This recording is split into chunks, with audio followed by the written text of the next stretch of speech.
All right, Shabbat Shalom. This is Moreh Chanan, and we're going to do part two of the obedience lesson today. This is reverence and obedience, the fear of Yahuah. Um, so last week we did the what obedience brings to the table. Um, we understood that when it comes to obedience, there has to be something that you have to do.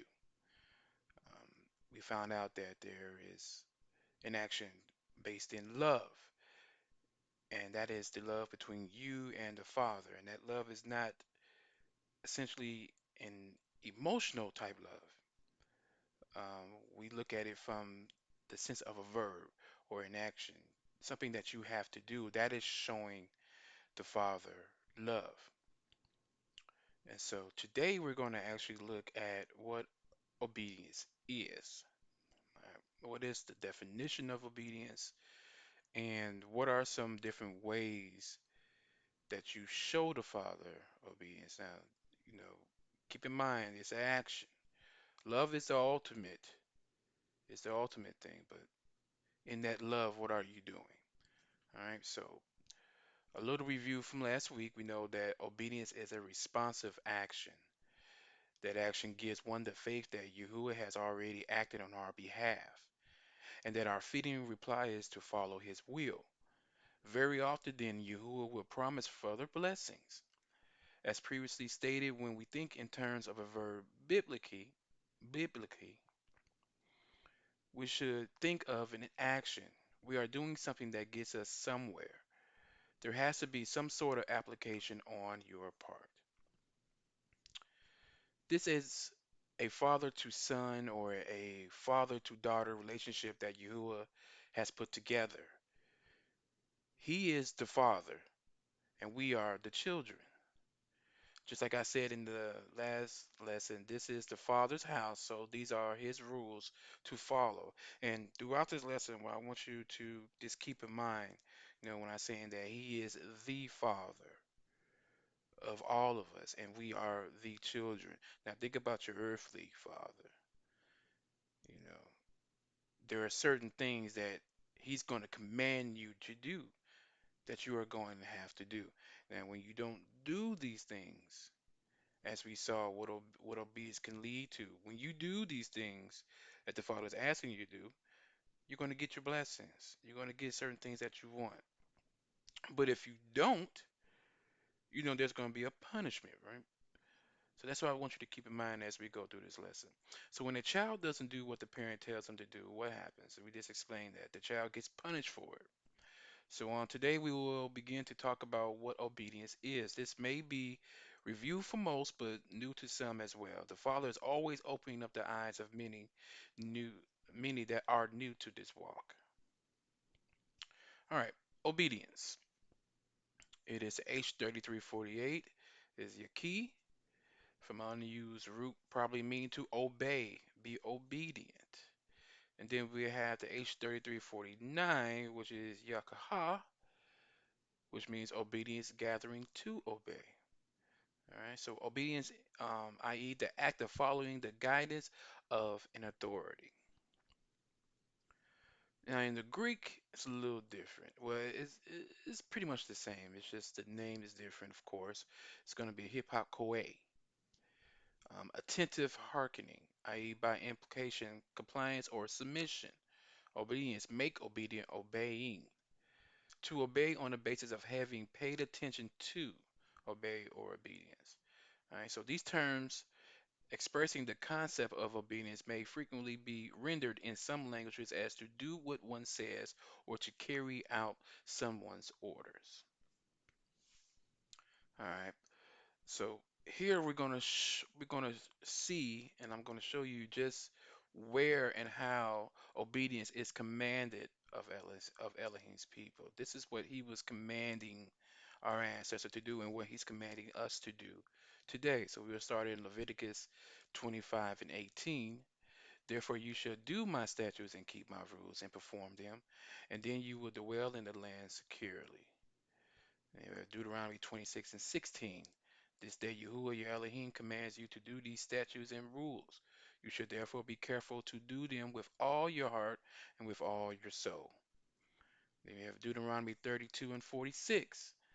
He said to them, take to heart all the words by which I am warning you today, that you may command them to your children, that you may be careful to do all the words of this law. So as we can see here, just in these three verses, Father is telling you, I laid out my rules. This is what you need to do. And then the third one we see, not only do you need to do them, but you need to teach them to your children as well. So everybody that's within the walls of the Father's house have to abide by his rules. That's showing him obedience. That's giving into the will of a higher authority. All right. So we're going to go here. Do you know that if you present yourselves to anyone as obedient slaves, you are slaves of the one whom you obey, either a sin which leads to death, or obedience which leads to righteousness? But thanks be to Elohim that you who were once slaves of sin have become obedient from the heart to the standard of teaching to which you were committed. Now I'm reading from Romans 6 and 16, starting at verse 16. So, verse 18, and having been set free from sin, have become slaves of righteousness. I'm speaking in human terms because of your natural limitations. For just as you once presented your members as slaves to impurity and to lawlessness, leading to more lawlessness, so now present your members as slaves to righteousness, leading to sanctification. All right.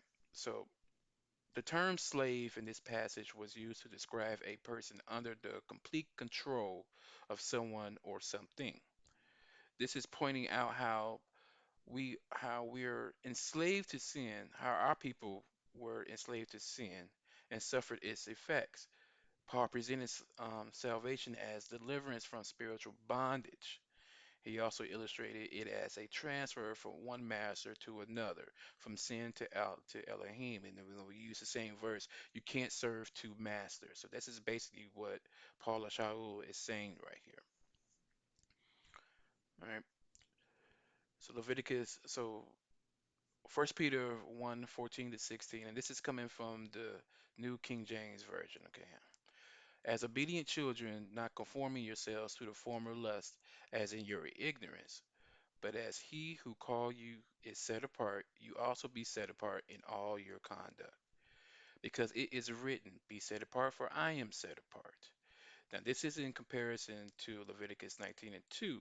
Speak to all the congregation of the people of Israel and say to them, you shall be set apart, for I, Yahuwah, your Elohim, am set apart. So that's another thing when it comes to obedience. Not only do what I say, but you need to act as I act. That is going to keep you in compliance with what I want. That's what the Father is saying here. So, as far as Peter, so what was Peter saying here? If you are obedient to the Father's word, you should go back to doing the things you did before you came into the truth. Now that you are in the truth, you have to make sure that you remain set apart, not doing this stuff in your former life, not going back to that stuff. This is one of those rooted character traits that are of Yahuwah, as stated in our last lesson from last week. As you remember, the love that Elohim commands from Israel is not primarily a matter of intimate affection, but is to be expressed by obedience to Elohim's commandments, serving Elohim, showing reverence for Elohim, and being loyal to Elohim alone. All right, so reverence and obedience. Reverence towards Elohim expresses itself in actions, as well as the words and worship of believers. True reverence for Elohim leads to obedience towards him. So reverence, the definition in itself, honor or respect felt or shown, especially profound, adoring, odd respect. And then we go down to the fourth one. Y'all might know this one. One held in reverence, used as a title for a clergyman. And what would be the name of that clergyman? Would be a reverend. So this is where you get your reverend from. All right. So reverence, to be in awe of, an aspect of biblical worship. All right. So to get into some more scriptural examples here, you shall keep my Sabbaths and reverence my sanctuary. I am Yahuwah. That's Leviticus 19 and 30. Hebrews 12 and 28. Therefore, let us be grateful for receiving a kingdom that cannot be shaken. And thus let us offer to Elohim acceptable worship with reverence and awe. All right. So we did a little bit of what reverence is, and we're going to go into more of being reverent towards the Father next week. What I really want to focus in is on the fear aspect of it, because most of the time when we think of fear, we think of it as something terrible, but not especially when it comes to the Father. It's a real sign of respect. Now, keep in mind, fear and reverence are two separate things. All right. So what we're going to do now is focus on the fear part and what does that bring to the table when it comes to the Father and obedience. Okay? An attitude of anxiety or distress caused by concern over a threat to one's future. Scripture provides numerous examples of situations in which fear is experienced. It declares, however, that Elohim alone is to be feared, and moments of human fear can be opportunities for deepening faith in Him. The Hebrew concept of fear is similar to an English understanding of the word. However, the concept becomes more significant when the fear is directed towards Elohim. Sorry about that. While fearing Elohim in Torah can sometimes refer to a terror or dread of Elohim, as here in Genesis 3:10, and he said, I heard the sound of you in the garden, and I was afraid, because I was naked and I hid myself. Most often it refers to an awe or reverence toward Elohim. To fear Yahuwah means to serve and be faithful to him. It includes an aspect of worship as the people of Israel are commanded to fear Yahuwah and not fear other Elohims. So here we have 2 Kings 17:35 and 36. Yahuwah made a covenant with them and commanded them. You should not fear other Elohims or bow yourselves to them or serve them or sacrifice to them. But you shall fear Yahuwah who brought you out of the land of Egypt, or Mizraim, with great power and with an outstretched arm. You shall bow yourselves to him, and to join you, and you shall bow yourselves to him, and to him you shall sacrifice. All right, so the concept of fearing Elohim is also closely linked with obedience to the law. To fear Yahuwah is to have a proper response to him by being set apart. You have an example here in Isaiah 8:9. But Yahuwah of hosts, him you should honor as set apart. Let him be your fear and let him be your dread. All right, so Proverbs 1 and 7. The fear of Yahuwah is the beginning of knowledge. Fools despise wisdom and instruction. Proverbs 15 and 33. The fear of Yahuwah is instruction in wisdom, and humility comes before honor. It is Yahuwah your Elohim you shall fear, him you shall serve, and by his name you shall swear. Deuteronomy 6 and 13. Proverbs 1 and 7. Again, the fear of Yahuwah is the beginning of knowledge. Fools will despise wisdom. The fear of Yahuwah is instruction in wisdom, and humility comes before honor. I must have read that again. Sorry. All right. Assemble the people, men, women, and little ones, and the sojourner within your towns, that they may hear and learn to fear Yahuwah your Elohim, and be careful to do all the words of this law, and that their children who have not known it may hear and learn to fear Yahuwah your Elohim, as long as you live in the land that you are going over the Jordan to possess. That's in Deuteronomy 31:12 and 13. So Joshua, Yahushua 4:24, so that all the peoples of the earth may know that the hand of Yahuwah is mighty, that you may fear Yahuwah your Elohim forever. Now, therefore, fear Yahuwah and serve him in serenity, in sincerity and in faithfulness. Put away the Elohims that your fathers served beyond the river and in Egypt of Mizraim, and serve Yahuwah. Only fear Yahuwah and serve him faithfully with all your heart, for consider what great things he has done for you. That's 1 Samuel 12 and 24. Serve Yahuwah with fear and rejoice with trembling.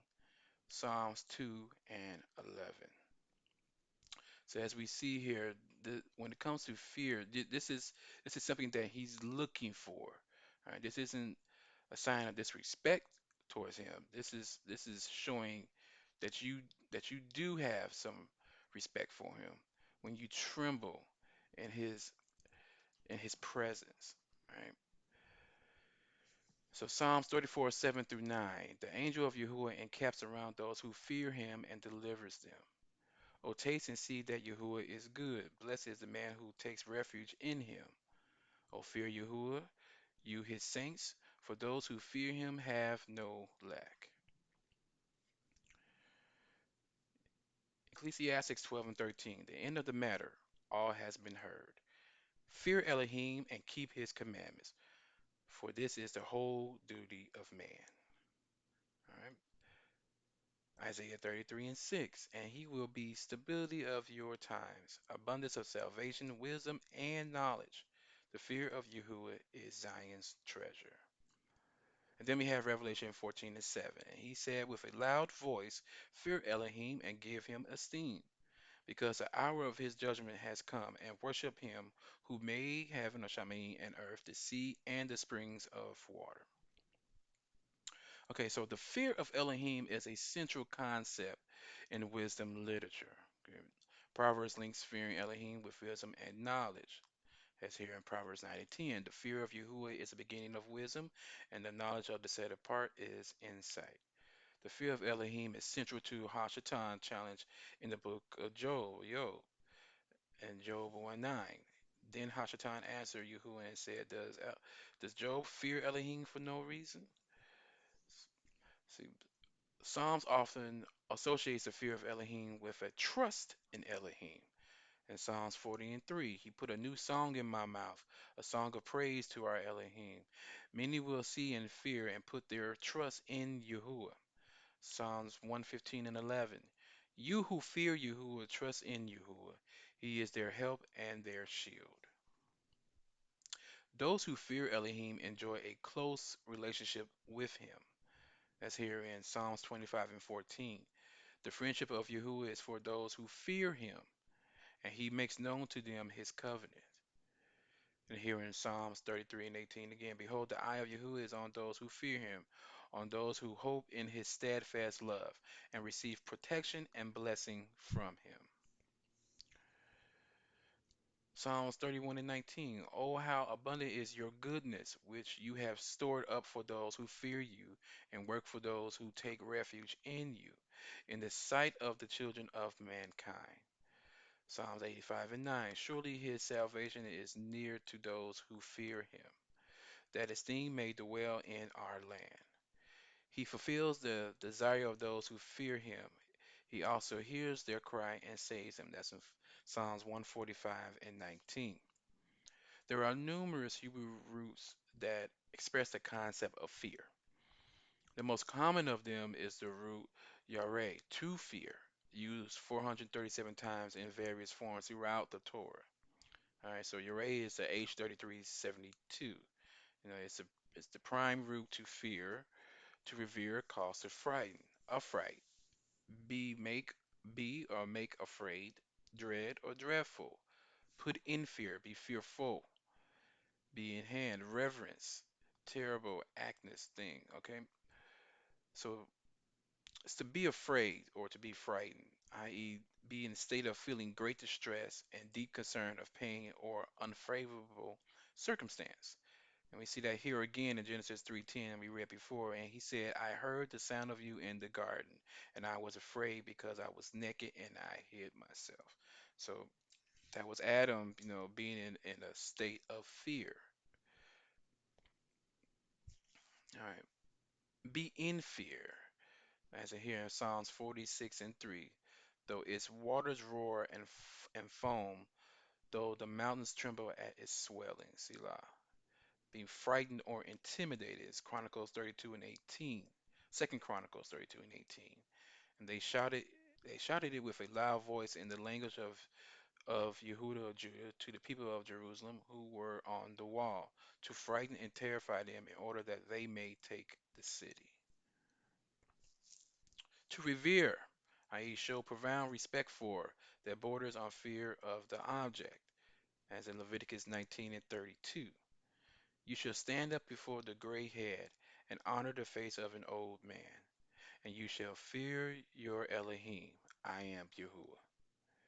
Respect, revere, i.e., show high status and honor to one in authority, even bordering on fear, without necessarily worshiping as a deity. And we have, every one of you shall revere his mother and his father, and you shall keep my Sabbaths. I am Yahuwah your Elohim. Who who would not you fear, O King of the nations? For this is your due. From among all the wise ones of the nations and in all their kingdoms, there is none like you. That's Jeremiah 10 and 7. All right.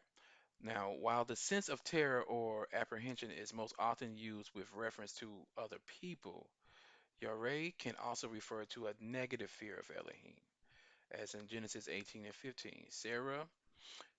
But Sarah denied it, saying, I did not laugh, for she was afraid. He said, No, but you did laugh.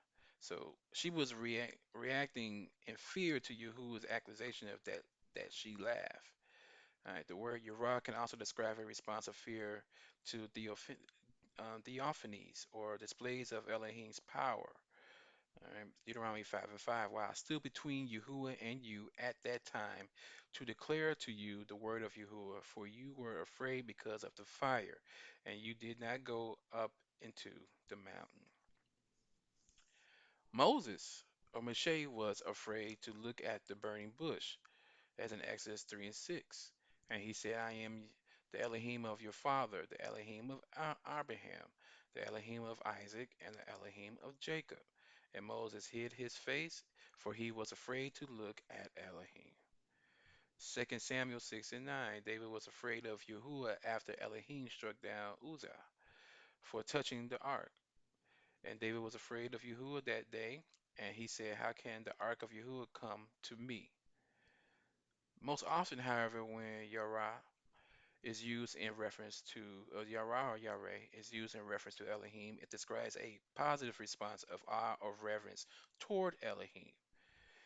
It is linked with obedience, as in Genesis 22 and 12. He said, Do not lay your hand on the boy or do anything to him, for now I know that you fear Elohim, seeing you have not withheld your son, your only son, from me.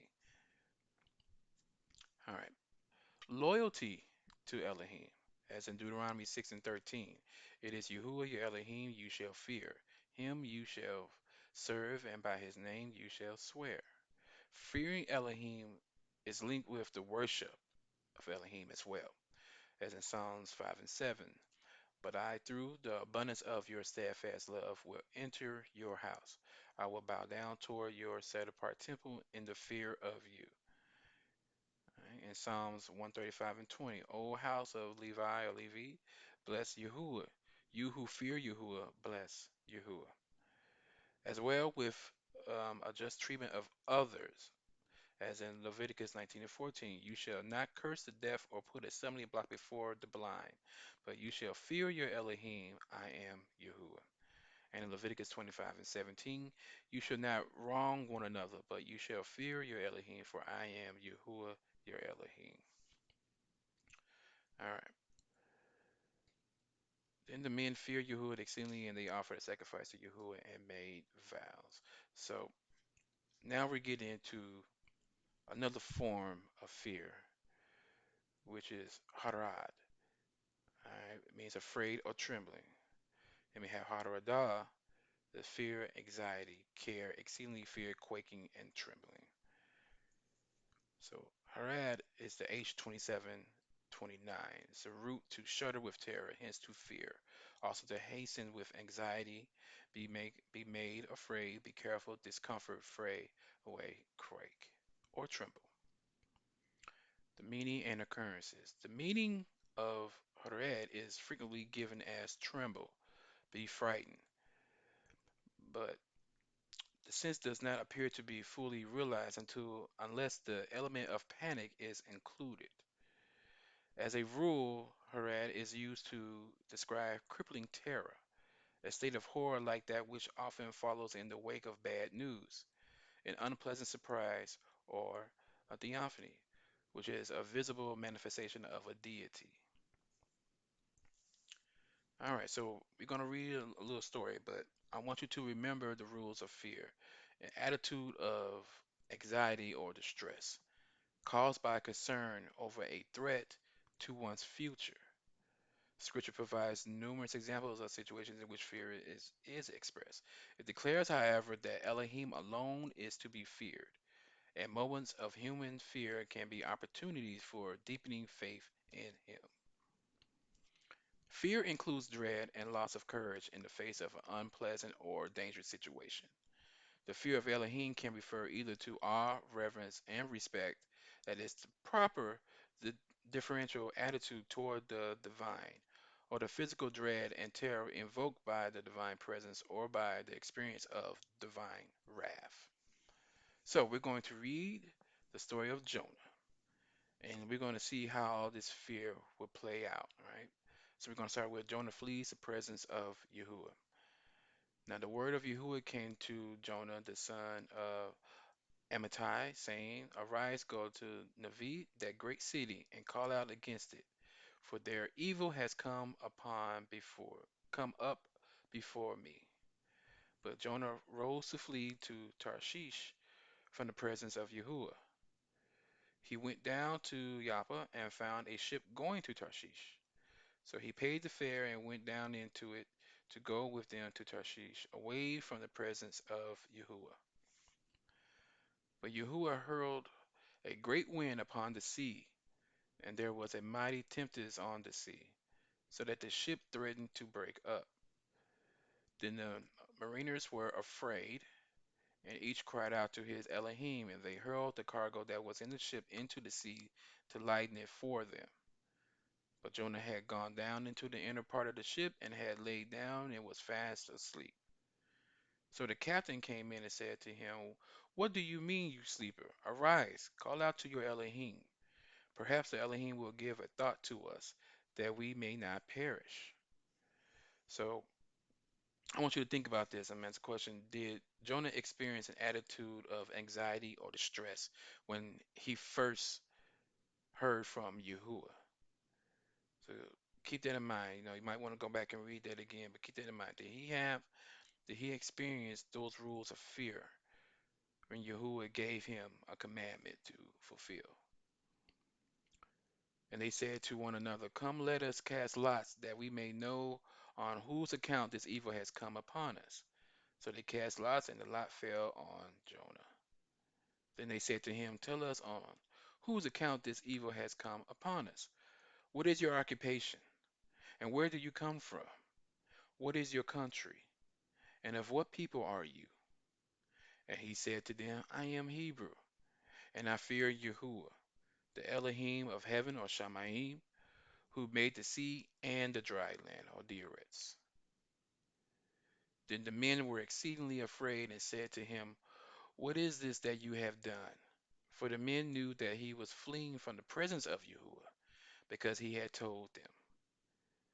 Then they said to him, Yahuwah, what shall we do to you, that the sea may quiet down for us? For the sea grew more and more tempestuous. He said to them, Pick me up and hurl me into the sea, then the sea will quiet down for you. For I know it is because of me that this great tempest has come upon you.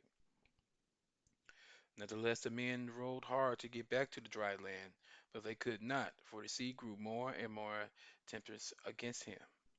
Therefore they called out to Yahuwah, O Yahuwah, let us not perish for this man's life, and lay not on us innocent blood, for you, O Yahuwah, have done as it pleased you. So they picked up Jonah and hurled him into the sea, and the sea ceased from raging. Then the men feared Yahuwah exceedingly, and they offered a sacrifice to Yahuwah and made vows. Now, what about the other people on the boat? Did they experience an attitude of anxiety or distress? And if they did this show that Elohim is to be feared alone? And you can see it right here. The answers is really right here. If you really take the time to read and look at it. So you get your yes and no answer right there. All right. A great fish swallows Jonah. And Yahuwah appointed a great fish to swallow up Jonah. And Jonah was in the belly of the fish 3 days and 3 nights. All right. So now this is when Jonah's in the belly of the fish. All right. This is his prayer. Then Jonah prayed to Yahuwah his Elohim from the belly of the fish, saying, I called out to Yahuwah out of my distress, and he answered me. Out of the belly of Sheol I cried, and you heard my voice. For you cast me into the deep, into the heart of the seas, and the flood surrounded me. All your waves and your billows passed over me. Then I said, I am driven away from your sight, yet I shall again look upon your set apart temple. The waters closed in over me to take my life. The deep surrounded me. Weeds were wrapped about my head at the roots of the mountains. I went down to the land whose bars closed up upon me forever. Yet you brought up my life from the pit, O Yahuwah, my Elohim. See, at this point, Jonah was humbling himself. He realized that he may have made a mistake by not doing what the Father wanted him to do in the first place. Let's keep reading. When my life was fading away, I remembered Yahuwah, and my prayer came to you, into your set apart temple, your holy temple. Those who pay regard to vain idols forsake their hope of steadfast love. But I, with the voice of thanksgiving, will sacrifice to you. What I have vowed, I will pay. Salvation belongs to Yahuwah. And Yahuwah spoke to the fish, and it vomited Jonah out upon the dry land. Then the word of Yahuwah came to Jonah the second time, saying, Arise, go to Nineveh, that great city, and call out against it the message that I tell you. So Jonah arose and went to Nineveh according to the word of Yahuwah. Now Nineveh was an exceedingly great city, 3 days' journey in breadth. Jonah began to go into the city, going a day's journey, and he called out, Yet 40 days, and Nineveh shall be overthrown. And the people of Nineveh believed Elohim. They called for a fast and put on sackcloth from the greatest of them to the least of them. The word reached the king of Nineveh, and he arose from his throne, removed his robe, covered himself with sackcloth, and sat in ashes. And he issued a proclamation and published throughout Nineveh, by the decree of the king and his nobles, that neither man nor beast, herd nor flock, taste anything, let them not feed or drink water. But let man and beast be covered with sackcloth, and let them call out mightily to Elohim. Let everyone turn from his evil way and from the violence that is in his hands. Who knows? Elohim may turn and relent and turn from his fierce anger, so that we may not perish. When Elohim saw what they did, how they turned from their evil way, Elohim relented of the disaster that he had said he would do to them, and he did not do it. Okay, so again, the people of Navi experience an attitude of anxiety or distress. Can we say that? And by them repenting, this showed that Elohim is to be feared alone. It did. All right, so Jonah's anger and Yahusha's compassion, but it displeased Jonah exceedingly, and he was angry. So just remember, he just came out the whale's mouth, and he had humbled himself, and everything's supposed to be fine. But now that the mission is done, he's reverted back to his first mind. And he prayed to Yahuwah and said, "Oh Yahuwah, is this what I said when I was yet in my country? That is why I made haste to flee to Tarshish. For I knew that you are a gracious Elohim and merciful, slow to anger and abounding in steadfast love, and relenting from disaster. Therefore now, O Yahuwah, please take my life from me, for it is better for me to die than to live." And Yahuwah said, "Do you do well to be angry?" And Jonah went out of the city and set to the east of the city and made a booth for himself there. He sat under it in the shade till he should see what will become of the city. Now Yahuwah appointed a plant and made it come up over Jonah, that it might be a shade over his head, to save him from his discomfort. So Jonah was exceedingly glad because of the plant. But when dawn came up the next day, Elohim appointed a worm that attacked the plant so that it withered. When the sun rose, Elohim appointed a scorching east wind, and the sun beat down on the head of Jonah so that he was faint.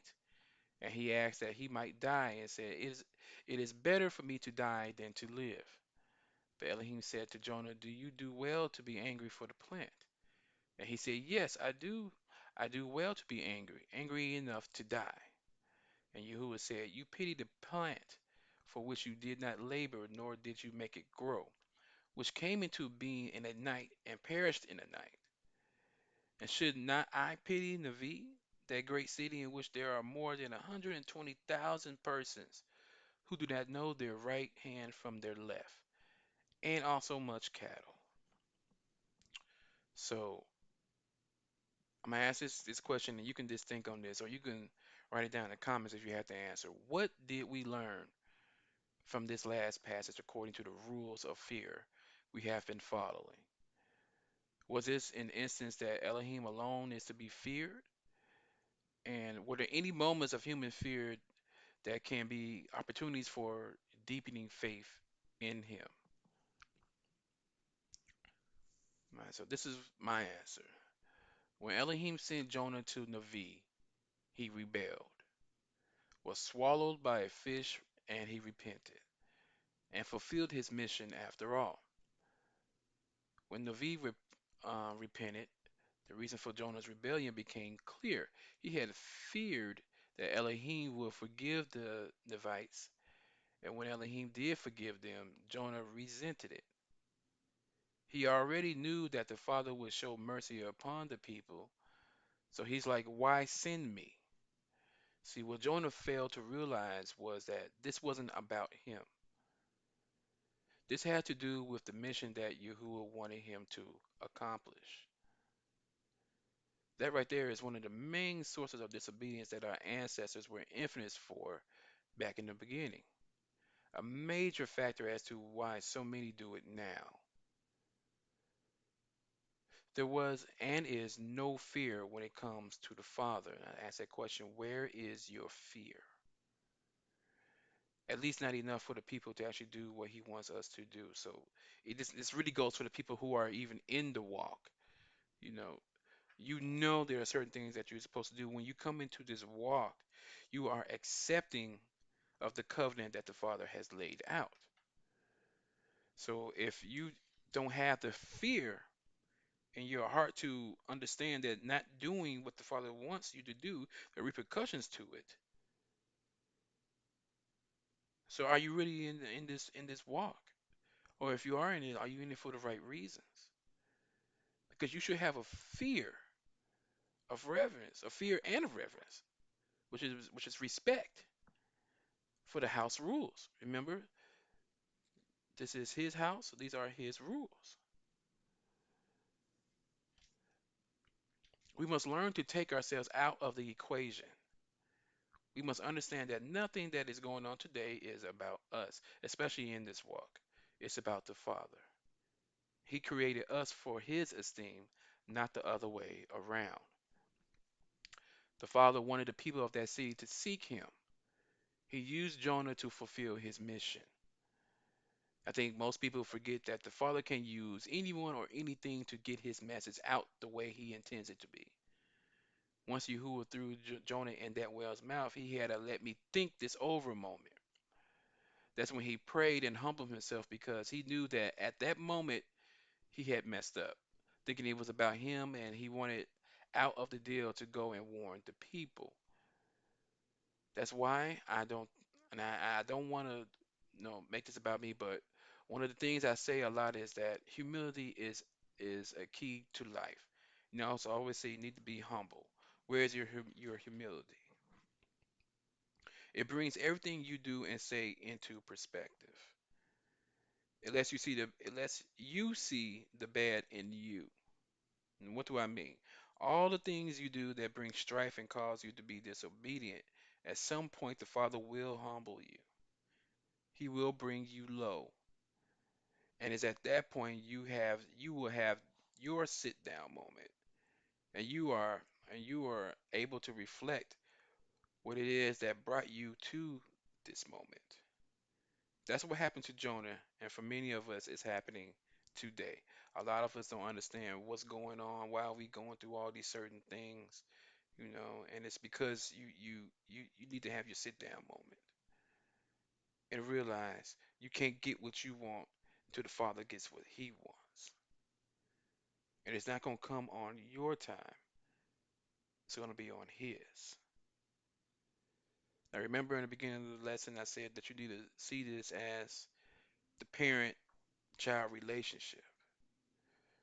And Jonah is a very good example. Father told him to do something. The first thing Jonah wants to do is do the opposite. I don't want to do what you tell me to do. I'm gonna go somewhere. I'm gonna run from you. So the father was like, okay. So at that point, there's a punishment, right? And during that punishment, it's meant for you to think about what you did wrong. So therefore, when it comes back a time around again, when the father asks you to do what you're supposed to do, you're supposed to reflect back on what you did when you were asked to do it the first time and you didn't do it. So that's when Jonah went ahead and did it the second time because he didn't want no more trouble from the father.